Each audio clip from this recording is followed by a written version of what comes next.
ఈ cinema producers వేషాలు రావట్లేదా మీకు? ఎవరు సంప్రదించి మీకు ఎవరు అవకాశం ఇవ్వట్లేదా? ఈ దుష్టశక్తి రానివ్వరండి. అదేంటండి దుష్టశక్తికి అందరూ దుష్టశక్తి మీద అందరికి నా ఫోన్ ట్రాపింగ్ పెట్టాడండి. 24 గంటలు వింటాడు. ఇప్పుడు ఎవరైనా ఉన్నారనుకో, వేషం ఉందని నాకు ఫోన్ చేశారనుకో, వెంటనే వెళ్ళిపోతారు. వెళ్ళిపోయి ఇవ్వద్దని చెప్తాడు. అదే పని ఆయనకి. ఆర్టిస్ట్గా చంపేస్తాడు కదా.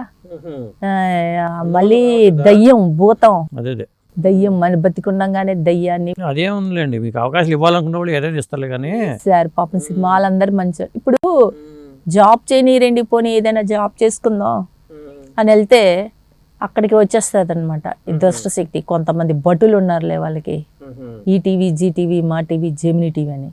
వాళ్ళు వచ్చి హింసించేసరికి వాళ్ళు డబ్బులో సీరియల్స్ లో కూడా అవకాశాలు రావట్లేదు మీకు? అక్కడ పెద్దనే ఈ దుష్టశక్తి కదా, 74 ఏజ్ దుష్టశక్తి ఓ ఫ్యాక్టరీ పెట్టుకుంది. ఓకే. అయితే వాళ్ళని ఏమనలేక నన్ను తోసేస్తారు. వేషాలు రానీరు, జాబులు రానీరు, బతకనీరు. 60 ఏళ్ళు అయిపోయింది. మీరు 60 ఏళ్ల వయసులో ఇలా ఇబ్బందులు పడుతున్నారు. మీకు మీకు మీకు నా అనేవాడు వెనకాలప్పుడు వస్తున్నారు, ఎవరు లేరు, తమ్ముళ్ళు లేరు అంటున్నారు కదా. తమ్ముడు భార్య పిల్లల్ని ఇలాగని ఇప్పుడు నన్ను ఎలా హింసిస్తుంది ఆ దుష్టశక్తి, వాళ్ళని హింసించడం, చిత్రవద చేయడం.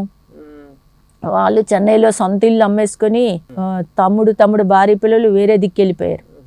ఇప్పుడు నేను హైదరాబాద్లో ఉంటున్నాను. ఇప్పుడు కుక్క సినిమా చేశారు, ఇదేంటి మన కుక్క బతుకు అనిపించట్లేదు ఇప్పుడు చూస్తుంటే? మరి కుక్క కంటే అధ్వానం అయిపోయింది కదా సార్, హీనం అయిపోయింది కదా నా బతుకు. కుక్క సినిమాలో చేయటం వల్ల కుక్క బతుకు అయిందా? అసలు ఏంటి అర్థం కావట్లేదు. కుక్క సినిమా కాదండి, కర్మకాలి ఆ దుష్టశక్తి కళ్ళల్లో పడ్డం వల్ల ఇలా అయిపోయింది. ఓకే, అంతే కదండి.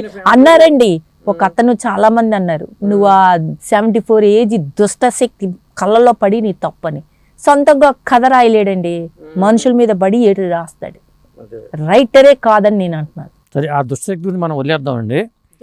మన జీవితం గురించి మనం మన జీవితం గురించి మనం చూసుకుందాం. ఎందుకంటే ఏ శక్తి మనల్ని ఏం చేయలేదు. మనలో విల్ పవర్ ఉంటే ఏ దుష్టశక్తి మన దగ్గరికి రాదండి. విల్ పవర్ పెంచుకోవాలి. ఇప్పుడు విల్ పవర్ లేదు, ఏమీ లేదు సార్. ఈ విల్ పవర్ కూడా ఏమీ చేయలేదు ఆ శక్తిని. లేదండి, ఏ శక్తికైనా ఒక మందు ఉంటుంది. మందేముంటుంది సార్, పెద్ద బిల్డింగ్ లో కూర్చొని 74 ఏజ్ వచ్చి ఆయనకి పెద్ద మంది శిష్యులను తయారు చేసుకున్నాడు.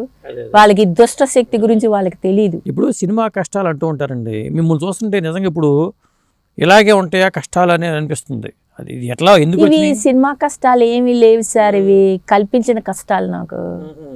పాపం సినిమా వాళ్ళందరూ మంచోళ్ళు. 1980 నుంచి 86 దాకా మంచి వేషాలు ఇచ్చారు వాళ్ళు. ఇప్పుడు వాళ్ళు వేషాలు ఇస్తానన్నా కూడా వాళ్ళ మీద బండలు వేస్తే ఏమి ఇస్తారు సార్? ఇప్పుడు ఒక షూటింగ్ అయినా ఒక జాబ్ అయినా ప్రశాంతంగా చేసుకుంటారు. అమ్మో ఈమెకి ఒక వేషం ఇస్తే మనల్ని పెట్టి రాసేస్తుందేమో ఆ దుష్టశక్తి అని ఆ భయంతో ఇవ్వడం లేదండి.